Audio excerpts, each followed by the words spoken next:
Alright guys, what's going on? Welcome in. So Chris Simms is slowly but surely releasing his top 40 quarterbacks in the NFL today heading into 2022, and he recently named Zach Wilson as the 22nd best quarterback in all of football. Okay, and I find it pretty interesting, okay, because Chris Simms is a guy, well, really first and foremost, on the surface, if you didn't really watch the Jets last year, if you're just looking at the numbers, Zach Wilson, it's a hard sell. Right, to look at the touchdown INT ratio, the yards, completion percentage, and everything that kind of goes into it, Zach Wilson wasn't too impressive. But if you do a deep dive, if you watch the Jets last season and kind of understand, hey, solid rookie head coach, not that much talent around him, banged up all over the place, one of the worst defenses in football, you can understand why Chris Simms would have a guy in Zach Wilson this high on his list at 22. And Chris has been all over Zach Wilson for the last couple of years here. I mean, really since the beginning. Okay, he actually had Zach Wilson, as we all know, rated as the #1 quarterback prospect in the entire 2020 class over guys like Trey Lance, Mac Jones, Fields, and of course Trevor Lawrence. And that was shocking at the time. Not many people were. I mean, Trevor Lawrence, he was the guy, right? He was, one of the best quarterback prospects to ever come out. And Chris was, at the forefront of saying, hey, look, it's Zach Wilson. He is the #1 quarterback prospect in the class. So it's not super shocking or surprising to see Zach super high on Simms' list here. So let's take a look at his current rankings. At spot number 40, he has Drew Lock of the Seattle Seahawks, 39 Kenny Pickett, 38 Teddy Bridgewater, 37 Gardner Minshew, 36 Tyrod Taylor, 35 fellow rookie Davis Mills, 34 Tyler Huntley, 33 ex-Jet Geno Smith, 32 ex-Jet Sam Darnold, 31 Trey Lance, 30 Jared Goff, 29 Tua,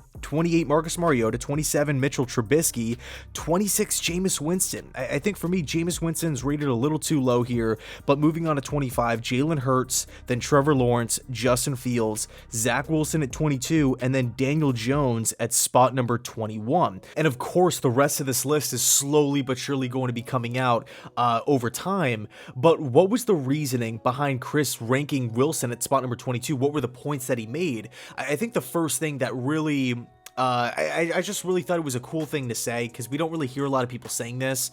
He said Trevor Lawrence, Justin Fields, and Zach Wilson all have the potential to be a top 10 quarterback in football next year, if things go right. Right, assuming guys aren't getting hurt all over the place, assuming we don't have, another Urban Meyer situation where it's just a complete disaster, or, just something out of the blue like that. If guys stay healthy, all three of those young quarterbacks have great potential. They could be top 10 guys. That was the exact word, top 10 quarterbacks. So super exciting stuff there. But the majority of the points that Chris Simms was making regarding why Zach Wilson was rated so highly are the same exact points that you guys are bringing up every time we're talking about Zach Wilson, whether it's, down below in the comment section, or, Jets fans that I'm messaging through social media. It's the same exact stuff here. Okay, he was going on and on about the arm strength. Not only did he say Zach Wilson had the best arm in his draft class, right, that 2020 class, but he's one of the best arms in all of football.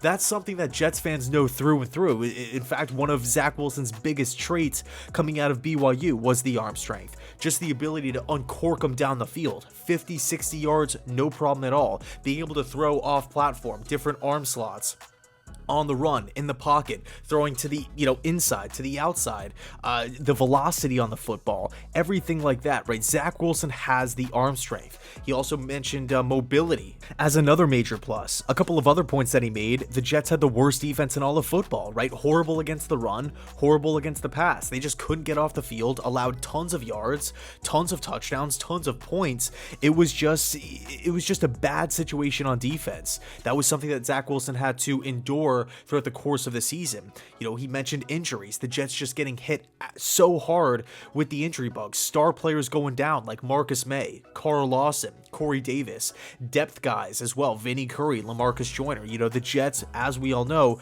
were Mekhi Becton's even another guy, season-ending injury, okay, early on. It was just brutal. Absolutely brutal. So I'm happy Chris Simms recognized that. I haven't really seen a ton of people talk about, like people will bring up the outcome. Oh, Jets lost a bunch of games. Oh, Zach's stats aren't that good. But when we actually dive in and see who he was playing with, how many players were actually hurt, it tells a different story.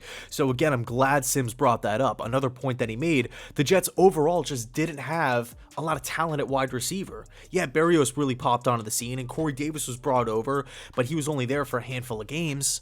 Elijah Moore was a second-round pick. Love the upside. Love what he showed late in the season. But it took him a little bit to get going. He also was hurt for a portion of time. So he really highlighted the situation that Zach Wilson was in and really made it a point. And by the way, I'll leave the link to the entire ranking video down below in the description box. I highly advise you to check it out. It's just awesome to dive into every single team, every single situation here. But I'm glad he brought up that point, that Zach was not in a good situation. Okay, now he did talk about a couple weaknesses that Zach Wilson has to his game, a couple things that just need to be cleaned up if he wants to make that solid jump in year 2. The first is that at times he tries to fit the ball in too tight of a window. And of course, guys with big arms, especially in college, high school, everything like that, they're used to having that arm strength, that arm power, just to fit balls in there. And you see guys all the time, big arm quarterbacks, whether it's last season or just going throughout history. Brett Favre is a good player to name here. Big arm quarterbacks that have just consistently beat defenses, beat defenders, really throughout their entire life. They have that confidence just to fit the ball in there. But at the end of the day, this is the NFL. Windows are smaller, and if you're a rookie quarterback doing that, chances are not all of those passes are going to be completed. Some are going to be swatted away. Some are even going to be dropped. Okay, that's just life in the NFL. Another major concern that Simms brought up was a mechanical issue. Right, where he actually, it's funny, he mentioned all Jets fans know what he's talking about here, where Zach Wilson just rifles the ball at a pass catcher's ankles, pretty much, right? Balls are just bouncing off of the turf, just especially in the short passing game. It's just like, whoa, we just saw an awesome pass over the middle of the field or deep down the field, out route, in breaking route, off a play action, something like that, like a wow throw, and then you come back and you're just completely missing a wide open screen, just a catch and throw. And it's a mechanical problem. He went into the details about his back or his right leg and everything like that. He's throwing from a downward plane, and it made a lot of sense. Okay, so although Zach Wilson has a ton of things going for him with the new additions in both free agency and the draft, and especially going into year 2 of the offense, the coaching staff also going into year 2, there's so many different things to look forward to. There are a couple things to clean up, but I'm going to end the video with this. My favorite thing that Chris talked about in regards to Zach here, he was asked to do a little bit more than the other rookie quarterbacks as far as the scheme was concerned, right? The Jets coaching staff was asking him to make veteran types of throws, veteran types of reads, being able to distinguish what exactly is happening defensively and make a smart decision with the football. Whereas Trevor Lawrence, all the talent in the world, he just wasn't really asked to do that with Urban Meyer and Darrell Bevell. Justin Fields, same thing, all the talent in the world, but Matt Nagy he was in charge of the offense. Okay, so from a coaching staff perspective, I like the point that Simms made as far as the coaching staff feeling comfortable to say, you know what, you are a rookie quarterback, but we feel good enough with your physical capabilities and your mental capabilities to go out and run this play on a third down. It's critical. Can you execute? We feel good enough that you can do it. The only other rookie quarterback that was comparable was Mac Jones as far as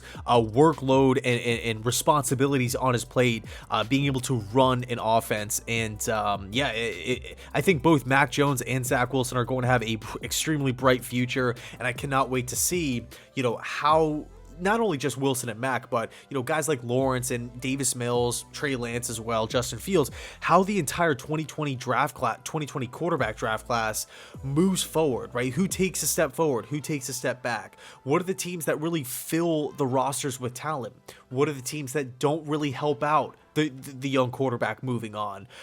It's going to be an interesting case study as we transition throughout the years here. But anyway, let me know your thoughts down below in the comment section. What's your take? Would you rank Zach Wilson at spot number 22? Is it too high? Is it too low? Can't wait to dive into the comments to see where you guys stand on it. It should be awesome. Anyway, thanks so much for watching. I appreciate it. And as always, go Jets.